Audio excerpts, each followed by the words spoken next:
Hello. ഇന്ന് തിങ്കളാഴ്ച രാവിലെ മഴയൊന്ന് മാറിയപ്പോൾ വീണ്ടും നല്ല ചൂടായി. വലിയ വെയിലില്ലെങ്കിലും നല്ല ചൂടുണ്ട്. ഫാനൊക്കെ ഇട്ട് വെള്ളം മുറിക്കകത്തൊക്കെ ഇരിക്കാനായിട്ട്. ഇന്ന് രാവിലെ ബ്രേക്ക്ഫാസ്റ്റിന് നമ്മുടെ സ്ഥിരം ഭക്ഷണമായ ഇഡ്ഡലിയും സാമ്പാറുമായിരുന്നു.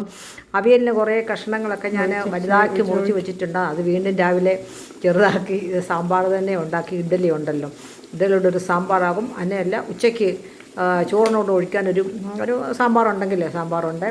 അതിൽ ഇന്നലെ മെനഞ്ഞാന്നുണ്ടാക്കിയ രസം ഫ്രിഡ്ജിൽ അനങ്ങാതിരിപ്പുണ്ട്. അതും കൂടെ ഒക്കെ എടുക്കാം. അപ്പം നല്ല പാക്കറ്റിലെ ദോശമാവ് തന്നെയാണ് ഞാൻ എടുക്കുന്നത്. ഒട്ടും വെള്ളം ചേർക്കാതെ ഉപ്പ് ചേർത്ത് ഉണ്ടാക്കിയാൽ നല്ല സോഫ്റ്റ് ഇഡ്ഡലിയാണ്. ഞങ്ങൾക്കൊന്നും വലിയ കുഴപ്പമില്ല. അങ്ങനെ 2 ഇഡ്ഡലിയും സാമ്പാറിലെ കഷ്ണങ്ങളെല്ലാം വാട്ടറി വെജിറ്റബിൾ ആയതുകൊണ്ട് കുറച്ച് കൂടുതൽ കഷ്ണങ്ങളൊക്കെ കഴിച്ചു. പിന്നെ 11 മണി ആയപ്പോൾ ഒരു ഇഡ്ഡലി വെറുതെ ഒരു കട്ടൻ കാപ്പി കൂടെ ഇട്ട്, അല്ലെങ്കിൽ അടുക്കള ജോലി ചെയ്യണ്ടേ, അപ്പോഴത്തേക്കും ടയർഡായി പോവും. അതുകൊണ്ട് അതും കൂടെ കഴിച്ചു കഴിഞ്ഞതിന് ശേഷമാണ് ഞാൻ അടുക്കളയിലോട്ട് കയറിയത്. 10 മണിയൊക്കെ കഴിഞ്ഞ് 10:30 ആയി. അപ്പോൾ ഹസ്ബൻഡ് രണ്ടെണ്ണം കൂടെ ഒക്കെ തിന്നും, 3-4 തിന്നും. ഞാൻ 2 കഴിച്ചുള്ളൂ. ഒന്നാമതേ എനിക്ക് ഷുഗർ പുളിയെക്കാട്ടിലും ഇച്ചിരി മുന്നല്ലുണ്ട്. അത് തന്നെയുമല്ല വെയിറ്റും കൂടണ്ട. വാട്ടർ വെജിറ്റബിളാണ്. റൂട്ട്സ് ഒന്നും ചേർത്തില്ല. മുരിങ്ങയ്ക്കായൊക്കെ ചേർത്തു. മുരിങ്ങയ്ക്ക ഉണ്ടായിരുന്നു, അതൊക്കെ ചേർത്ത്. മുരിങ്ങയ്ക്ക, തക്കാളി, ബാക്കിയുള്ള എല്ലാ പച്ചക്കറികളും ഉണ്ടായിരുന്നു.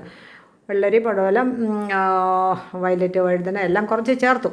അങ്ങനെ സാമ്പാറുണ്ടാക്കി രാവിലത്തെ കഴിച്ചു. ബാക്കി സാമ്പാർ ഉച്ചക്കലത്തെ ചോറിൻ്റെ കൂടെ വെച്ചിട്ടുണ്ട്. ക്യാരറ്റ്, എല്ലാ പച്ചക്കറികളും ചേർത്തിട്ടുണ്ട്. വീണ്ടും ഇനി അടുത്തത് അല്പസമയം റെസ്റ്റ് എടുത്തു. ഒരു ഇഡ്ഡലിയൊക്കെ വീണ്ടും കഴിച്ചു. ഒരു 10:30 ആയപ്പോൾ അടുക്കളയിലോട്ട് കയറി. ആ സമയത്ത് ഇന്ന് ഉണ്ടാക്കുന്നത് ക്യാരറ്റും ബീട്രൂട്ടും കൊണ്ടുള്ളൊരു തോരനാണ്. അപ്പോൾ അത് തന്നെ ഉണ്ടാക്കാമെന്ന് തീരുമാനിച്ചു. മറ്റേ പയറുവർഗ്ഗങ്ങളൊക്കെ ഉണ്ട്, സാമ്പാർ കൂട്ടി. അതുകൊണ്ട് ഇന്ന് ഇത് രണ്ടും കൂടെ ഗ്രേറ്ററിലൊന്ന് ഗ്രേറ്റ് ചെയ്തിട്ട് തേങ്ങയും പച്ചമുളകും കൂടെ ചേർത്ത് മൺചട്ടിയിലാണ് ഞാനിന്ന് ഉണ്ടാക്കുന്നത്. പോരാഞ്ഞിട്ട് കുറച്ച് വെള്ളരിക്ക ഇരിപ്പുണ്ട്. വെള്ളരിക്കായും ഫ്രീസറിൽ ഞാൻ സൂക്ഷിച്ച കുറേ മാങ്ങാ കഷ്ണങ്ങളുണ്ടായിരുന്നു. വെള്ളരിക്കയും പച്ചമാങ്ങയും കൂടെ കഷ്ണങ്ങളും കൂടെ ചേർത്ത് ഇന്നൊരു പച്ചടിയും കൂടെ ഉണ്ടാക്കാമെന്ന് ചിന്തിച്ചു. അപ്പോൾ ഒരു വെറൈറ്റി കൂട്ടാനും ആകട്ടെന്ന് ചിന്തിച്ചു. ഇത് ഒട്ടും തന്നെ എണ്ണ ചേർക്കാതെ വേണമെങ്കിൽ ചേർക്കാം.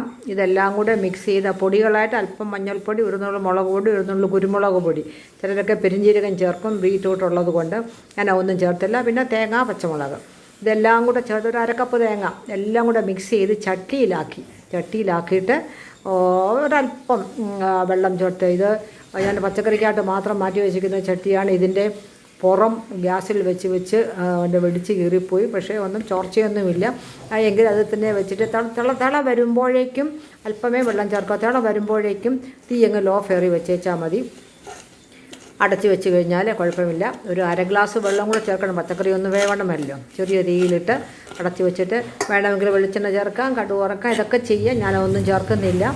ഇന്ന് ഇതിൻ്റെ കൂടെ ഒരു കാടമുട്ട റോസ്റ്റും കൂടെ ഉണ്ട്. അതിനൊക്കെയാണെങ്കിൽ ഇച്ചിരി ഒക്കെ എണ്ണ ചേർക്കണമല്ലോ. അപ്പോൾ ഇതിനൊട്ടുമേ ചേർത്തില്ല. വെള്ളം ചെറുതീയിലിരുന്ന് അതിൻ്റെ പാത്രം കൂടെ ഒക്കെ ഒരു 1/2 ഗ്ലാസ് വെള്ളം ഒഴിച്ചു. 1/2 ഗ്ലാസ് അത്ര ചേരാതൊക്കത്തില്ല.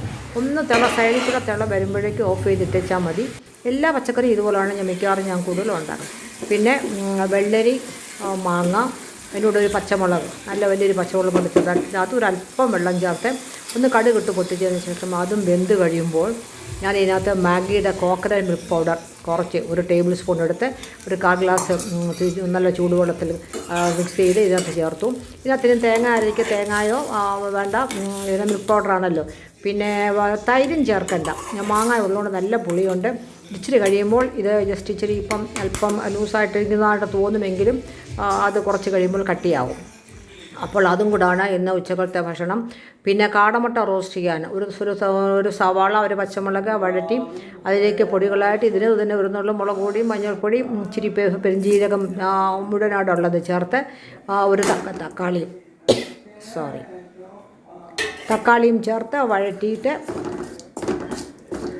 നല്ലതുപോലെ വെള്ളം വരുമ്പോൾ ഒരു 1/4 ഗ്ലാസ് വെള്ളം ചേർക്കാം. എണ്ണ നല്ലതുപോലെ ചേർക്കുകയാണെങ്കിൽ പിന്നെ വെള്ളം ഒന്നും ചേർക്കേണ്ട, നല്ല ടേസ്റ്റാണ്. പക്ഷേ നമ്മൾ ഇപ്പോൾ തന്നെ പച്ചടി വീണ്ടും നല്ല കട്ടിയായിട്ടിരിപ്പുണ്ട്, മതി. ഇതിൻ്റെ കൂടെ സാമ്പാറിൻ്റെ കൂടെ നല്ല കോമ്പിനേഷനാണ് ഈ മുട്ട റോസ്റ്റ്. ഇതിൻ്റെ കൂടെ കോമ്പിനേഷനാണ് പച്ചടി. ഇപ്പോഴാണ് വെള്ളരി ഇരുന്നപ്പോൾ അതുകൊണ്ട് നമുക്കൊരു പച്ചടി മാങ്ങ ഞാനൊരു ഓണത്തിനും ഒരു 2-3 ആഴ്ചയ്ക്ക് മുമ്പ് വാങ്ങിച്ച മാങ്ങാ കഷ്ണങ്ങളാണ്. തൊലി ചെത്തി ഈർപ്പമില്ലാതെ കഷ്ണങ്ങളാക്കി ഫ്രീസറിൽ വെച്ചിരുന്നാൽ മതി. മാങ്ങ സുഖമായിട്ട് അവിടെ നമുക്ക് ആവശ്യത്തിന് എടുക്കാം. ഓണത്തിന് ഞാൻ മാങ്ങാ അച്ചാർ ഉണ്ടാക്കിയതൊക്കെ ഈ മാങ്ങാ കഷ്ണങ്ങൾ കൊണ്ടാണ്. ഇപ്പോൾ നല്ലതുപോലെ തിളച്ചു, തക്കാളിയൊക്കെ വെന്ത് തുടങ്ങി.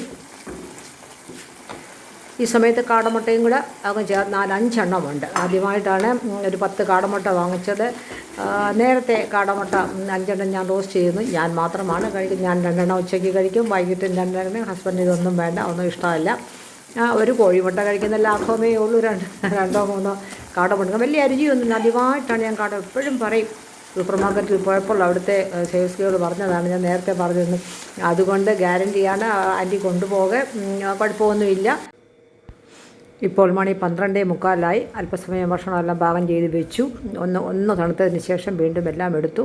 കാടമുട്ട ഫ്രൈ, സാമ്പാർ, രസം എല്ലാം കൂട്ടി, കാരറ്റ് ബീറ്റ്റൂട്ട് തോരന്, രാവിലത്തെ സാമ്പാറുണ്ട്, രസമുണ്ട്, പച്ചടിയുണ്ട്, എല്ലാം കൂടി